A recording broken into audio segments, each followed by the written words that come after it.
إذا الشمس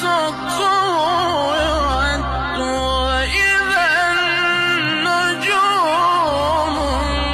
انكدرت وإذا الجبال سيرت وإذا العشار عطلت وإذا الوحوش حشرت